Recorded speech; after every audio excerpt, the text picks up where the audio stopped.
warahmatullahi wabarakatuh. Waalaikumsalam warahmatullahi wabarakatuh.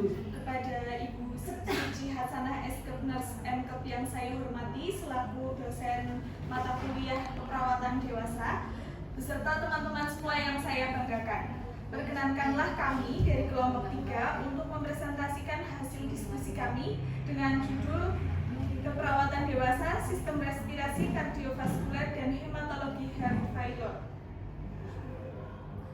Dengan anggota kelompok 1. Abdurrahman Siddiq, 2. Evi Nuriana, 3. Agustina Indriwisesa, 4. Alfiatun Hasanah, 5. Saya sendiri Desta Ganda Gadistira, dan 6. Dwin Amanda Haryati. Studi kasus yang pertama, Nyonya Estrella, seorang wanita berusia 70 tahun dirawat di unit medis dengan keluhan sesak napas yang semakin meningkat saat exertion beraktivitas. Selanjutnya, studi kasus adalah subjektif mengalami infarkt miokard pada usia 58 tahun. Kedua, memiliki riwayat hipertensi selama 25 tahun. Yang ketiga, mengalami peningkatan sesak napas saat exertion selama 2 tahun. Terakhir, yang keempat, baru-baru ini mengalami infeksi. Yang kelima, saluran pernapasan. Yang keenam, batuk produktif dan berdahak.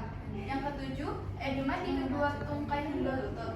Yang kedelapan, tidak dapat berjalan sejauh 2 blok tanpa mengalami sesak napas. Yang kesembilan, tidur dengan kepala ditinggikan di atas 3 bantal. Yang kesepuluh, kadang lupa minum obat. Yang terakhir, penambahan berat badan 50 kg dalam 3 hari. Lalu selanjutnya ada studi kasus dan objektif pemeriksaan fisik. Yang pertama ada sesak nafas, penggunaan otot batu pernapasan, frekuensi pernapasan 36 kali per menit, ronde basah di kedua dasar paru, kulit dingin dan berkeringat, edema piting 2+ di kedua tungkai, denyut jantung atau HX 95 bpm dan teratur, tekanan darah BP 160/90 mmHg, saturasi oksigen 88. Di studi diagnostik, hasil pemeriksaan foto ronsen dada, kardiomegali, cairan di lapangan paru bawah, hasil ekokardiogram, fraksi ejeksi atau IF 20%, perawatan kolaborasi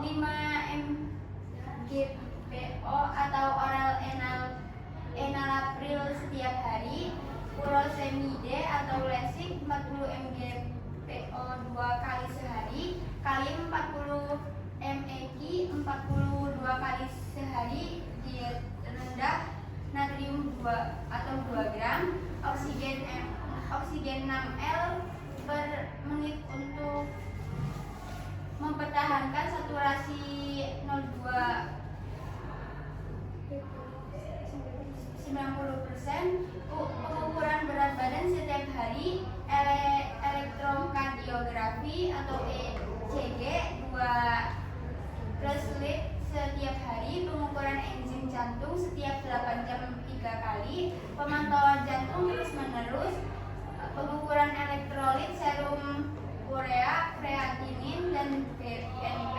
dihitung dasar lengkap atau darah lengkap atau CBC. Jelaskan kemungkinan proses patofisiologi penyakit jantung Ibu Estrella. Jawabannya, proses patofisiologis penyakit jantung SS Estrella dapat dijelaskan melalui pengembangan kondisi dasarnya. Yang pertama ada riwayat infarkt miokard, hipertensi kronis, frekuensi ejeksi yang rendah, kelebihan cairan dan kongesti, kardiomegali dan edema paru. Yang terakhir eksaserbasi akut. Secara keseluruhan, gagal jantung Mr. Estrella kemungkinan disebabkan oleh kombinasi penyakit jantung iskemik, hipertensi kronis, dan remodeling ventricular progresif yang semuanya mengarah pada penurunan output jantung dan kongesti sistematik. Manifestasi klinis gagal jantung apa yang ditunjukkan oleh Ibu Estrella? Jawabannya, manifestasi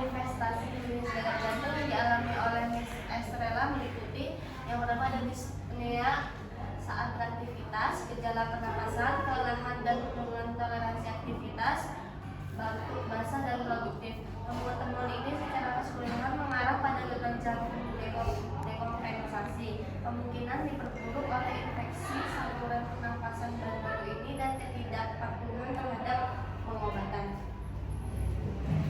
Yang ketiga, apa signifikan temuan studi diagnostik?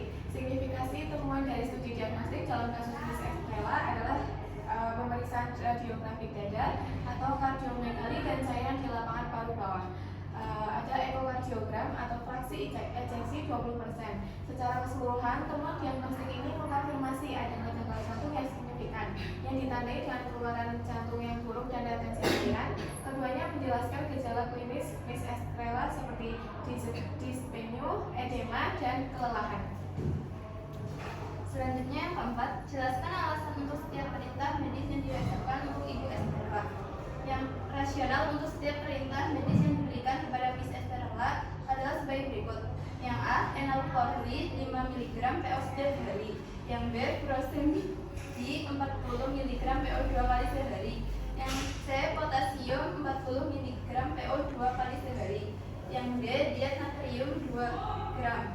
Yang E, oksigen 6 liter per menit untuk menjaga saturasi 0-90%. Yang F, pengukuran berat badan harian. Yang G, 12 lead elektrokardiografi atau EKG harian. Pengukuran enzim jantung setiap 8 jam sebanyak 3 kali. Yang H, pemantauan jantung secara kontinu. Yang terakhir, pengukuran elektrolit serum, urea, kreatinin, BNP, dan hitung darah lengkap atau CBC.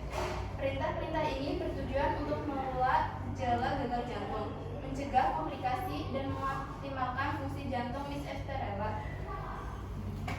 Yang kelima ada keputusan prioritas. Apa intervensi keperawatan prioritas perawat untuk Ibu Estrella? Jawabannya, intervensi keperawatan prioritas untuk Miss Estrella adalah sebagai berikut. Yang pertama ada monitor status pernapasan, 2 menilai status cairan, 3 memberikan obat sesuai perintah, 4 memantau kadar elektrolit, 5 menilai fungsi jantung, 6 memberikan kenyamanan dan dukungan, 7 edukasi kepada pasien dan keluarga, 8 mendorong keseimbangan istirahat dan aktivitas. 6. Keputusan prioritas tindakan pengajaran pasien prioritas apa yang harus dilakukan untuk mencegah terulangnya episode akut gagal jantung. Jawabannya, langkah-langkah edukasi pasien prioritas untuk Miss Estrella guna mencegah kekambuhan episode akut gagal jantung meliputi A. Kepatuhan terhadap pengobatan, B. Diet rendah natrium, C. Pemantauan berat badan harian, D. Pengenalan gejala dan intervensi dini, E. Mendorong aktivitas sesuai toleransi, F. Pembatasan cairan. Dengan memberikan edukasi tentang langkah-langkah ini, perawat membantu Miss Estrella untuk mengambil peran aktif dalam mengelola gagal jantung dan mencegah kekambuhan episode akut. Yang 7, keputusan prioritas. Berdasarkan data penilaian yang disajikan, tulis 1 atau lebih diagnosis keperawatan yang sesuai. Apakah ada masalah kolaboratif? Jawabannya, diagnosis keperawatan berdasarkan STKI.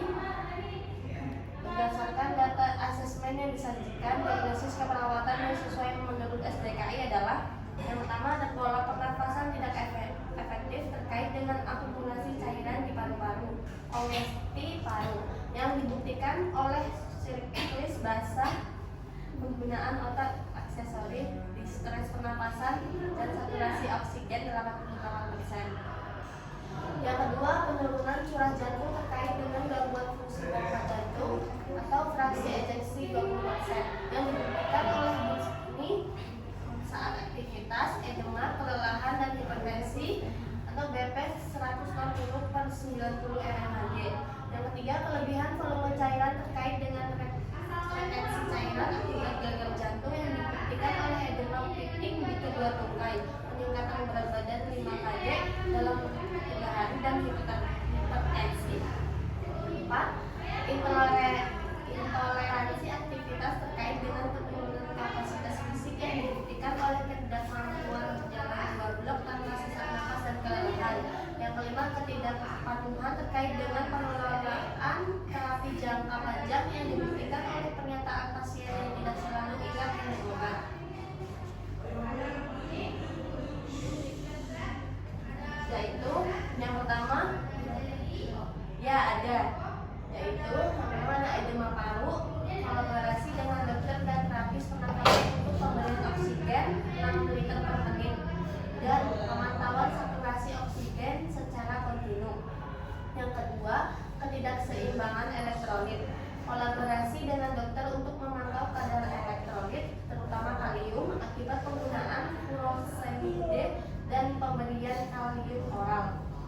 ketiga, pemantauan kardiovaskular kolaborasi dengan dokter spesialis jantung untuk pemantauan EKG 12 lead dan pemantauan terus-menerus terhadap kemungkinan aritmia untuk pemburukan gagal jantung.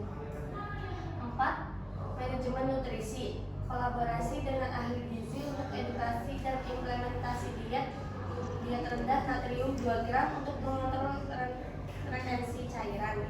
Yang terakhir ada penyesuaian pengobatan kolaborasi dengan dokter untuk evaluasi efektivitas terapi obat seperti enalapril dan furosemide serta memberikan edukasi kepada pasien tentang pentingnya kepatuhan terhadap regimen obat. 8. Praktik berdasarkan bukti. Ibu Estrea bertanya kepada perawat, mengapa sangat penting untuk memperhatikan garamnya. Ia memberitahu perawat bahwa makanan terasa lebih enak jika diberi garam. Bagaimana tanggapan perawat tersebut? Jawabannya, perawat dapat merespon kekhawatiran Miss Estrella tentang garam dengan menjelaskan pentingnya membatasi asupan natrium dengan cara yang jelas dan empatik. Berikut adalah respon yang mungkin. Bu Estrella, saya mengerti bahwa makanan bisa terasa lebih enak dengan garam, tetapi bagi seseorang dengan gagal jantung sangat penting untuk memperhatikan asupan garam karena terlalu banyak natrium dapat menyebabkan tubuh Anda menjadi menahan cairan ekstra. Cairan tambahan ini dapat membuat jantung Anda bekerja keras dan menyebabkan gejala seperti pembengkakan pada kaki, kesulitan bernafas, dan kelelahan secara keseluruhan. Dengan mengurangi asupan natrium, Anda dapat membantu mencegah pembentukan cairan ini dan menjaga jantung Anda agar tidak semakin tertekan. Ada banyak cara untuk meningkatkan rasa makanan tanpa garam, seperti menggunakan rempah-rempah, bumbu, atau lemon. Saya juga bisa membantu Anda mencari resep rendah natrium yang enak. Terima kasih. Baik, terima kasih presentasi dari kelompok kami, yaitu kelompok 3. Mohon maaf apabila ada kekurangan. Billahi taufiq wal hidayah. Wassalamualaikum warahmatullahi wabarakatuh. Waalaikumsalam warahmatullahi wabarakatuh.